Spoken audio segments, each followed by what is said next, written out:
big room. We may have to move this event in the future. It continues to grow and get bigger and bigger each and every year. We do have 2 mid-year young men that have transferred to our institution that I will announce and introduce here in just a few minutes, and of course our 2012 signing class. First, I'd like to make a couple of acknowledgments and thank yous.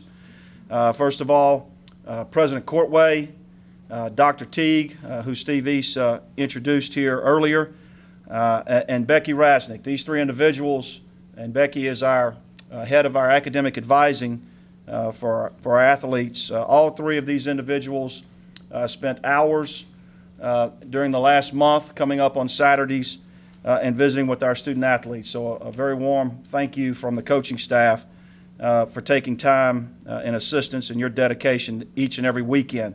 I want to thank the professors, the deans, the department heads, the staff members, all of those that also came out to visit with the prospective student athletes and their families about their academic opportunities and options here at the university.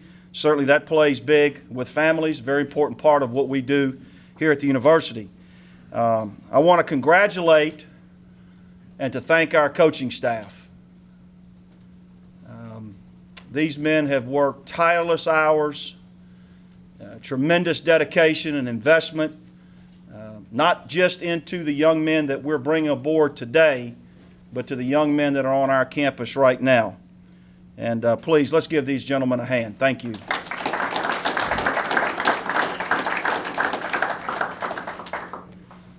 I want to make special mention to a few people here too. Our recruiting coordinator, Cody Moore. Coach Moore coaches our interior defensive line, and he's the gentleman that has kind of shaped this and worked through the logistics of putting together our recruiting weekends and all the paperwork that goes with bringing people to our campus.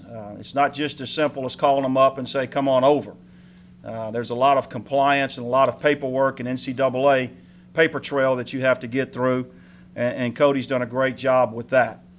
Also, too, Stephanie Crane. Stephanie is new to our family over here. She's my administrative assistant. She makes sure all the I's are dotted and T's are crossed. Jonathan Abels, our director of equipment operations here for football.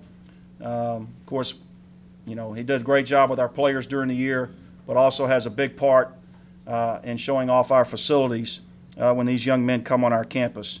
And then, of course, Natalie Schock and Darrell Walsh on the compliance side, making sure that I stay out of jail, and then Steve East to help put this together. Also, a special thanks to Farm Bureau. Each and every year they sponsor this event, and we really appreciate their unconditional support of our football program and many events here at the university. You know, many factors go into this process. As you could tell, it's not just about one person. It's not just about the coaching staff. It's about a lot of people that have to share that investment and that level of dedication and commitment. And certainly a lot of hours of evaluation, a lot of phone calls, a lot of man hours, a lot of traveling. It's not glamorous traveling. There were no plane trips this year that we took to go visit prospects. It's just old-fashioned rubber hitting the highway, getting after it, recruiting. And our coaches did a wonderful job with that. It actually started last March, and it carried over to May evaluation, summer camps. And I'll note several of these young men that came to our camps this summer. As those continue to get bigger, our evaluation becomes much more effective when we have a chance to get them on our campus for a day or two. And then, of course, all the way through, actually this morning, till we got signatures for these young men.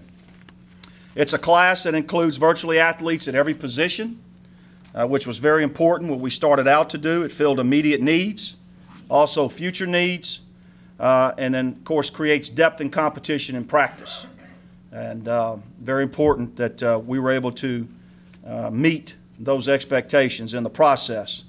Obviously, there's not a college coach probably in the country that's not excited and optimistic.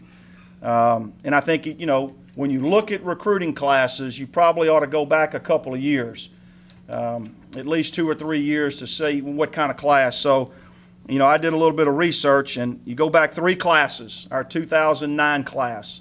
That was a year after we won the Southland title. And that class produced 12 starters on this year's team and 15 lettermen. So half of our starters this year came out of that 2009 class. Majority of them were high school. Several of them were transfers. Of course, Nathan Dick was a 3-year guy. Brad Jekyll, Jackie Hinton, those 3 transfers were in that class. So outstanding group. Hopefully this group will follow similarly in 2 or 3 years when we're standing here talking about this group today. How did we get this done? How did we get from a list of about 1,000 young men down to 23, 24 young men? How did that process happen? Well, obviously it starts with a lot of evaluation, a lot of phone calls, a lot of video. And then why did these young men choose the University of Central Arkansas? And I made some notes here. I think the things that came out in my individual meetings was our immediate success, a 9-win season, a top 12, 14 finish in the country. Certainly the Division I playoff run that we had, and certainly we were 2 games away from playing for a Division I national championship this year. And as disappointed as we were that fell short, they see the expectation and the vision of our program. So that played a factor. The consistency of our program. If you go back to 2005, an 11-win season in there in no particular order, a 10-win season, a 9-win season, an 8-win season, a 7-win season, 5 top 25 finishes.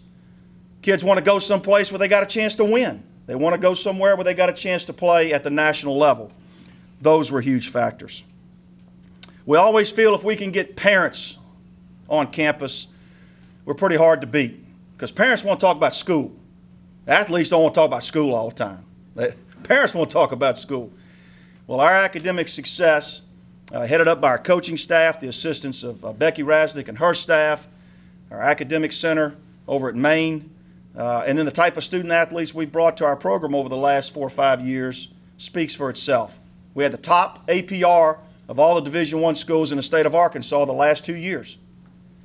Retention, eligibility, and graduation. That's impressive.